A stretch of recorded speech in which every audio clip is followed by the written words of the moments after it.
আজ আমার পুচকু বিকেল থেকে উঠে সন্ধে পর্যন্ত যা করে, ঘুম থেকে উঠে গেছে যথারীতি। তারপরে ওকে জল খাওয়াবো, একটু ক্রিম মেখে দেবো, তারপরে আবার খাবার করব। একদমই ঘুম থেকে ওঠার পর সে আর নিচে নামতে চাইছে না, কোল ছাড়াও হতে চাইছে না। কোলে নিয়ে কি সম্ভব বলো? তাই পিঠে নিয়ে নিলাম। এটার থেকে আর আমার কাছে কোনো অপশান নেই। পিঠে নেওয়া ছাড়া আমার কাছে আর কোনো অপশান নেই, কারণ কোলে নিয়ে তো আমি আর পারবো না।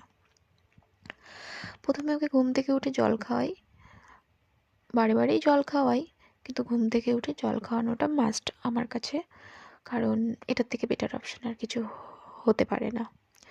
এখন ঠান্ডার দিন, তাই জলটা একটু গরম করতেই হয় সব সময়। ওর জলটা ফুটানোই থাকে, যেহেতু ঠান্ডা হয়ে গেছে তাই জলটা একটু গরম করে নিলাম, জাস্ট ঠান্ডা ভাবটা কাটিয়ে নিলাম। এই তো জল খাইয়ে নিব। এদিকে খাবার ব্যাটার করে রেখেছি। আজকেও সেম ওই চিতই পিঠে টাইপসের কিছু একটা করে দেবো, সবজি দিয়ে ব্যাটার করে রেখেছি। ওটাকেই আমি প্যানে জাস্ট একটু সেঁকে দেব, দেখতেই পাবে কেমন করে করব। জল খেতে এত ঝামেলা করে, আগে না কি সুন্দর নিজে নিজে খেয়ে নিত। ওই যে বললাম, একদমই শরীরটা ওর ভালো যাচ্ছে না, তাই আমার কোল ছাড়া তো হচ্ছেই না, তার উপর ও কিছুই খেতে চাইছে না। জলটা ওর কাছে যেন বিরক্তিকর। তো যথারীতি তো খাওয়াতে হবেই। এদিকে একটু চিরুনি করে নিব, তারপরে ওষুধ আছে ওর একটা, ওষুধ দেব, দিয়ে একটু ক্রিম ট্রিম মাখিয়ে দেবো। না হলে হয়।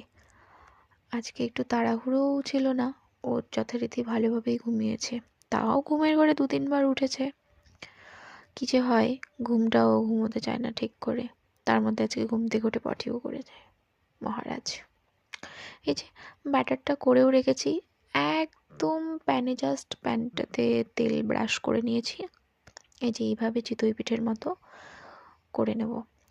জানো, ও এটা 2 দিন ধরে বেশ ভালো খাচ্ছে, মানে ও ওটা নিচ্ছে। আমি একটু জিরের গুঁড়ো, একটু ধনিয়া ধনিয়া গুঁড়ো না, একটা গোলমরিচ গুঁড়ো দিয়েছি, গরম আর একটু পালং শাক, গাজর খেয়ে নেবে ফাট আর করে। ধনেপাতা ঠিক একটু আছে। দিয়েছিলাম। ব্যাস।